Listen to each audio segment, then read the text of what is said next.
Hello friends, welcome to Kannan info Tamil. நம்ம இன்னைக்கு என்ன டாபிக் பார்க்க போறோம் அப்படின்னா, ரெண்டு முக்கியமான டிஃபென்ஸ் அப்டேட் இந்த வீடியோல பார்க்க போறோம். முதல் டிஃபென்ஸ் அப்டேட், இந்திய கடற்படை ரஃபேல் எம் போர் விமானங்கள்ல பயன்படுத்துவதற்கு ரெண்டு முக்கியமான மிசைல்களை வாங்குவதற்கு பிரான்ஸ் நாட்டுடன் பேச்சுவார்த்தை நடத்தி வந்துகிட்டு இருக்காங்க. பிரான்சிடம் இருந்து இந்திய கடற்படை வாங்க உள்ள அந்த ரெண்டு மிசைல்களும் உலகின் தலை சிறந்த மிசைல்கள் அப்படின்னு சொல்லப்படுது. இந்தியா எந்த மிசைல்கள் பிரான்சிடம் இருந்து வாங்க போறாங்க, ரஃபேல் எம் போர் விமானத்தில் இணைக்கப்பட உள்ள அந்த ரெண்டு மிசைல்களோட செயல்திறன் மற்றும் சிறப்பு அம்சங்கள் என்ன, இந்த ரெண்டு மிசைல்களை ரஃபேல் எம் போர் விமானத்தில் இணைப்பதன் மூலம் சீன கடற்படை விமானங்களை விட இந்திய கடற்படை விமானம் எப்படி சக்தி வாய்ந்ததா இருக்கும் அப்படிங்கிறது குறித்து பார்க்கலாம். இரண்டாவது அப்டேட், இந்திய கடற்படையில அடுத்த வருடத்தோட தொடக்கத்துல அதிநவீன தொழில்நுட்பம் கொண்ட ஒரு போர்க்கப்பல் இணைய இருப்பதா செய்திகள் வெளிவந்திருக்கு. இணைய உள்ள புதிய போர்க்கப்பல் தற்போது இந்திய கடற்படையில் பயன்பாட்டில் உள்ள போர்க்கப்பல்களை விட அதிநவீன போர்க்கப்பலா இருக்கும் அப்படின்னு டிஃபென்ஸ் எக்ஸ்பர்ட் சொல்றாங்க.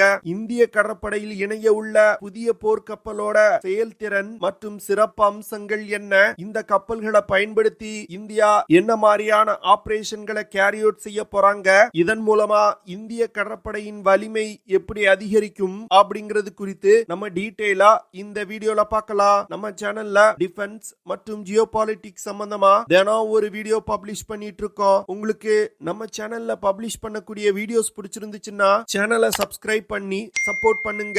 நீங்க பண்ற ஒவ்வொரு சப்ஸ்கிரிப்ஷனும் எனக்கு அடுத்தடுத்த வீடியோஸ் போடுறதுக்கு ஒரு மோட்டிவேஷனா இருக்கும். இந்திய கடற்படை பிரான்சிடம் இருந்து தன்னுடைய விமானம் தாங்கி போர்க்கப்பல்கள்ல வச்சு இயக்குவதற்கு 26 ரஃபேல் எம் போர் விமானங்களை வாங்குவதற்கு முடிவு செஞ்சிருக்காங்க. தற்போது பிரான்ஸ் மற்றும் இந்தியாவுக்கு இடையே ரஃபேல் எம் போர் விமானங்கள்ல பயன்படுத்தப்பட உள்ள ஆயுதங்கள் குறித்து பேச்சுவார்த்தை நடத்தப்பட்டு வந்துகிட்டு இருக்கு. குறிப்பா இந்திய கடற்படை ரஃபேல் எம் போர் விமானத்துல ஸ்கால்ப் அப்படிங்கிற லாங் ரேஞ்ச் க்ரூஸ் மிசைலையும் மிட்டியார் அப்படிங்கிற beyond visual range air to air மிசைலையும் கண்டிப்பா இணைக்கணும் அப்படின்னு பிரான்சிடம் கோரிக்கை வச்சிருக்காங்க. பிரான்ஸ் இந்த ரெண்டு மிசைல்களையும் ரஃபேல் எம் போர் விமானத்துல இணைப்பதற்கு ஒப்புதல் கொடுத்திருக்காங்க. ஸ்கால்ப் மற்றும் மிட்டியார் மிசைல்களை ரஃபேல் எம் போர் விமானங்கள்ல இணைப்பதன் மூலம் ஆசிய நாடுகள்ல உள்ள கடற்படை விமானங்கள்ல இந்தியாவின் ரஃபேல் எம் போர் விமானம் தான் சிறந்த விமானமா இருக்கும். இந்தியா பயன்படுத்தும்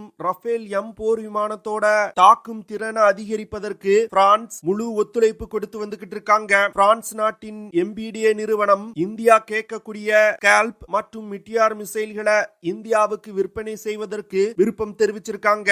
இந்தியா இந்த ஸ்கால்ப் மிசைல பிரான்சிடம் இருந்து வாங்குவதற்கு முக்கியமான காரணம், தற்போது நடந்து வரும் உக்ரைன் ரஷ்யா போர்ல உக்ரைன் இந்த ஸ்கால்ப் மிசைல பயன்படுத்தி ரஷ்யாவுடைய ஒரு நீர்மூழ்கி கப்பலை மூழ்கடிச்சிருக்காங்க. அது மட்டும் இல்லாம உக்ரைன் இந்த ஸ்கால்ப் மிசைல பயன்படுத்தி ரஷ்யாவின் பிளாக் சி பிளீட் மீது கடுமையான தாக்குதல்களை நடத்தியிருக்காங்க.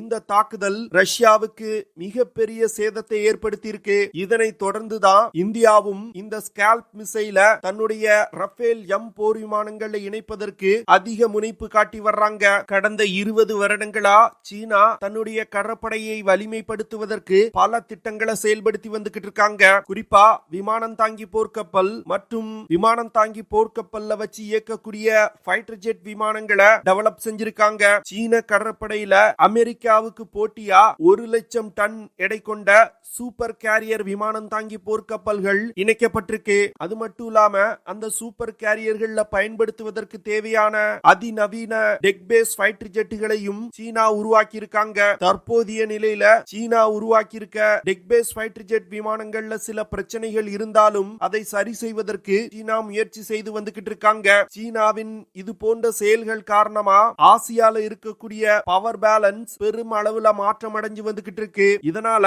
தன் இருப்பை தக்க வைத்துக் கொள்வதற்காக இந்தியா தற்போது தன்னுடைய கடற்படையின் வலிமையை அதிகரிப்பதற்கு பல்வேறு திட்டங்களை செயல்படுத்தி வந்துகிட்டு இருக்காங்க. அதுல டெட்பஃப் அப்படிங்கிற விமானம் தாங்கி போர்க்கப்பல்கள்ல வச்சு இயக்கக்கூடிய ஒரு ஃபைட்டர் ஜெட் விமானத்தை இந்தியா டெவலப் செய்து வந்துகிட்டு இருக்காங்க.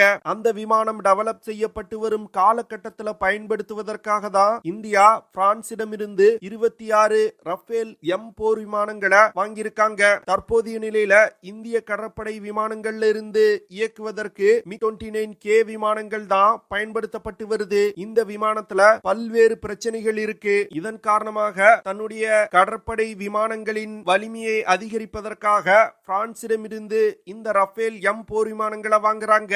இந்தியாவுக்கு டெக் பேஸ் ஃபைட்டர் ஜெட்டுகளை சப்ளை செய்வதற்கு பிரான்ஸ் மற்றும் அமெரிக்கா போட்டி போட்டாங்க. பிரான்ஸ் ரஃபேல் எம் போர் விமானத்தை இந்தியாவுக்கு கொடுப்பதற்கு முன் வந்தாங்க. அமெரிக்கா FA-18 சூப்பர் ஹார்னட் விமானத்தை கொடுப்பதற்கு முன் வந்தாங்க. ஆனா பிரான்ஸ் இந்தியாவுக்கு கொடுக்கக்கூடிய இரண்டு முக்கியமான விஷயங்களை அமெரிக்காவால் தர முடியாது. அதாவது பிரான்ஸ் இந்தியாவுக்கு கொடுக்கக்கூடிய ரஃபேல் எம் போர் விமானங்களை கொண்டு ஒரு அணு ஆயுத தாக்குதல் நடத்த முடியும். ஆனா அமெரிக்கா ஒரு நியூக்ளியர் மிசைல தன்னுடைய விமானத்துல எடுத்து சென்று தாக்குதல் நடத்துவதற்கு ஒப்புக்கொள்ள மாட்டாங்க. இரண்டாவது விஷயம், ரஃபேல் எம் போர் விமானத்துல அதிநவீன தொழில்நுட்பம் கொண்ட ஆப்டிகல் சிஸ்டம் இருக்கு. இதனால ஸ்டெல்த் தொழில்நுட்பம் கொண்ட விமானங்களை கூட கண்டுபிடிக்க முடியும். இவ்வளவு அதிநவீன ரஃபேல் எம் போர் விமானத்துல ஸ்கால்ப் அப்படிங்கிற இந்த மிசைல் இணைக்கப்படும் பொழுது ரஃபேல் எம் போர் விமானத்தோட தாக்கும் திறன் மிக பெரிய அளவில் அதிகரிக்கும். இந்த ஸ்கால்ப் மிசைல யூகே மற்றும் பிரான்ஸ் நாடுகள் இணைந்து உருவாக்கி இருக்காங்க. இந்த ஸ்கால்ப் மிசைல யூகேல ஸ்டார்ம் ஷேடோ அப்படின்னு சொல்லுவாங்க.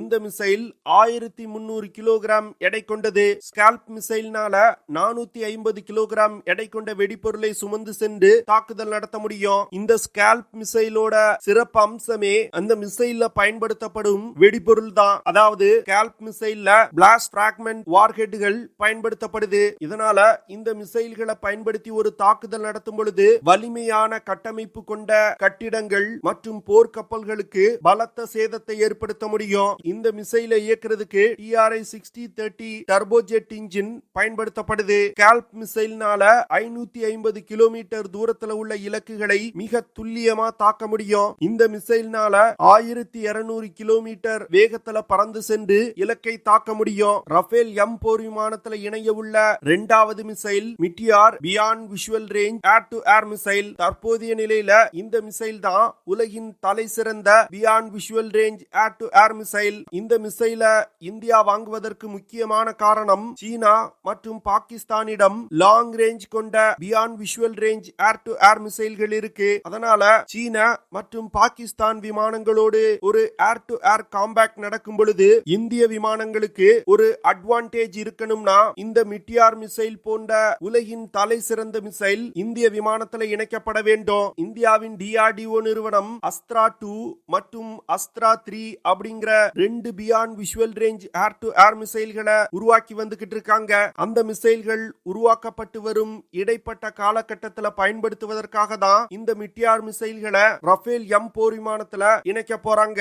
இந்த மிட்டியார் மிசைல்னால அதிகபட்சமா 200 கிலோமீட்டர் தூரத்துல உள்ள வான் இலக்குகளை மிக துல்லியமா தாக்க முடியும். இந்த மிசைலோட மிகப்பெரிய அட்வான்டேஜ் என்னன்னா, இந்த மிசைலோட நோ எஸ்கேப் ஜோன். அதாவது நோ எஸ்கேப் ஜோன் அப்படின்னா இந்த மிசைல் டார்கெட்டை லாக் செஞ்சு விமானத்துல இருந்து லான்ச் செய்யப்பட்டால் டார்கெட் ஒரு குறிப்பிட்ட தொலைவுக்குள் எங்க நகர்ந்தாலும் டார்கெட்டை மிசைல் கண்டுபிடித்து தாக்குதல் நடத்தும். அந்த வகையில மிட்டியார் மிசைலோட நோ எஸ்கேப் ஜோன் 60 கிலோமீட்டர். அதாவது 60 கிலோமீட்டருக்குள் டார்கெட் எந்த திசையில நகர்ந்து சென்றாலும் இந்த மிசைல்னால மிக துல்லியமான தாக்குதல்களை நடத்த முடியும். மிட்டியார் மிசைல்னால மாக் 4 அப்படிங்கிற வேகத்துல பறந்து சென்று இலக்கை தாக்க முடியும். அதாவது ஒலியின் வேகத்தை விட 4 மடங்கு வேகமா சென்று இலக்கை தாக்க முடியும். இந்த ரெண்டு மிசைல்களும் ரஃபேல் எம் போர் விமானத்தில் இணைக்கப்படுவதன் மூலம் இந்திய கடற்படை விமானத்தோட தாக்கும் திறன்ல மிகப்பெரிய முன்னேற்றம் ஏற்படும். இதனால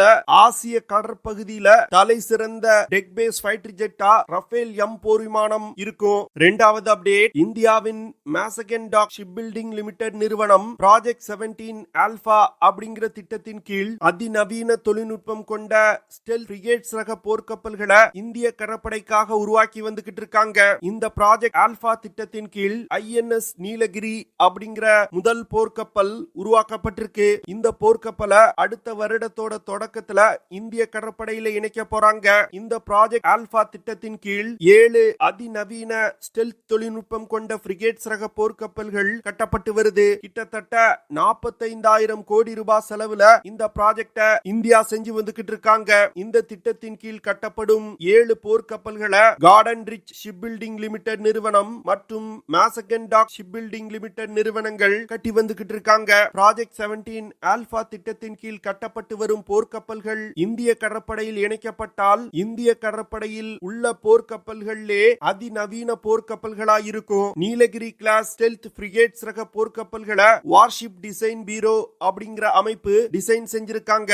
நீலகிரி கிளாஸ் ஸ்டெல்த் ஃப்ரிகேட்ஸ் ரக போர்க்கப்பல்களை பயன்படுத்தி நீர்மூழ்கி கப்பல்களுக்கு எதிராக செய்யக்கூடிய ஆன்டி சப்மரின் வார்ஃபேர், விமானங்களை தாக்கி அழிக்கக்கூடிய ஆன்டி ஏர் மற்றும் போர்க்கப்பல்கள் மற்றும் தரையில் உள்ள இலக்குகளை தாக்கி அழிக்கக்கூடிய ஆன்டி சர்ஃபேஸ் வார்ஃபேரை இந்திய கடற்படையால செய்ய முடியும். குறிப்பா சொல்லணும் அப்படின்னா இந்த போர்க்கப்பலை பயன்படுத்தி ஆகாயம், தரை மற்றும் நீருக்கு அடியில் உள்ள இலக்குகளை தாக்கி அழிக்க முடியும். இந்த நீலகிரி கிளாஸ் ஸ்டெல்த் ஃப்ரிகேட்ஸ் ரக போர்க்கப்பல் 6670 டன் எடை கொண்டது. கிட்டத்தட்ட 149 மீட்டர் நீளமும் 17.8 மீட்டர் அகலமும் 5.2 மீட்டர் உயரமும் கொண்டது. இந்த ஐஎன்எஸ் நீலகிரி கப்பலோட சிறப்பு அம்சம் என்னன்னா இந்த கப்பல்ல ஸ்டெல்த் தொழில்நுட்பம் இருக்கு. இதனால எதிரிகளால் ரடார் மற்றும் சோனார் சிஸ்டத்தை பயன்படுத்தி இந்த கப்பல்களை எளிதில் கண்டுபிடிக்க முடியாது. அது மட்டும் இல்லாம இந்த கப்பல்ல அதிநவீன சென்சார்கள், ரடார் சிஸ்டம் மற்றும் வெப்பன் சிஸ்டம் இருக்கு.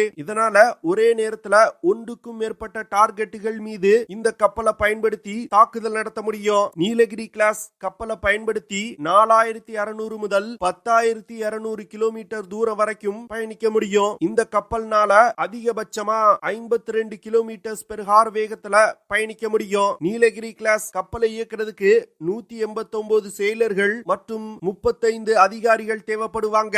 இந்த கப்பல்ல 32 பாரக் 8 சர்ஃபேஸ் டு ஏர் மிசைல்களை எடுத்து செல்ல முடியும். அது மட்டும் இல்லாம 8 பிரம்மோஸ் ஆன்டி ஷிப் மிசைல்களையும் இந்த போர்க்கப்பல்ல எடுத்து செல்ல முடியும். இந்த கப்பல்ல நீர்மூழ்கி கப்பல்களை தாக்கி அழிப்பதற்கு 2 டார்பிடோ டியூப்ஸ் கொடுக்கப்பட்டிருக்கு. இந்த டார்பிடோ டியூப்ஸ்ல இருந்து வருணாஸ்திரா டார்பிடோக்களை லான்ச் செய்ய முடியும். அது மட்டும் இல்லாம நீர்மூழ்கி கப்பல்களை தாக்கி அழிப்பதற்கு 2 RBU 6000 ஆன்டி சப்மரின் ராக்கெட் லான்ச்சர்களும் இணைக்கப்பட்டிருக்கு. இந்த கப்பல்ல இருந்து 2 HAL துரு இல்லன்னா சீக்கிங் ஹெலிகாப்டர்களை ஆபரேட் செய்ய முடியும். குறைவான தூரத்தில் உள்ள இலக்குகளை தாக்குவதற்கு ஒரு ஓட்டே மெலோரா 76mm நேவல் கன் இணைக்கப்பட்டிருக்கு. அடுத்து 2 AK-630M க்ளோஸ் இன் வெப்பன் சிஸ்டமும் இந்த கப்பல்ல இணைக்கப்பட்டிருக்கு. இது போன்ற பல்வேறு விதமான ஆயுதங்கள் இந்த கப்பல்ல இணைக்கப்பட்டிருக்கிறதுனால இந்த கப்பல் இந்திய கடற்படையில் இணைக்கப்பட்டால் இந்திய கடற்படையோட வலிமை பல மடங்கு அதிகரிக்கும். இந்திய பெருங்கடல் பகுதியை இந்தியாவால் தொடர்ந்து தன்னுடைய கட்டுப்பாட்டுல வச்சிருக்க முடியும். ஓகே ஃப்ரெண்ட்ஸ், நம்ம வீடியோவோட நிறைவு பகுதிக்கு வந்துட்டோம். இதெல்லாம் தான் நான் உங்ககிட்ட ஷேர் பண்ணணும் அப்படின்னு நினைச்ச விஷயங்கள். ஐ ஹோப் நான் ஷேர் பண்ண விஷயங்கள் உங்களுக்கு பிடிச்சிருக்கும்னு நினைக்கிறேன். அப்படி பிடிச்சிருந்துச்சுன்னா ஷேர் பண்ணுங்க, லைக் பண்ணுங்க, கமெண்ட் பண்ணுங்க. மறக்காம நம்ம சேனலுக்கு சப்ஸ்கிரைப் பண்ணுங்க. அப்படியே அந்த பெல் நோட்டிபிகேஷனை கிளிக் பண்ணி ஆல்ங்கிற ஆப்ஷனை எனேபிள் பண்ணிக்கங்க. See you in the next video. Jai Hind.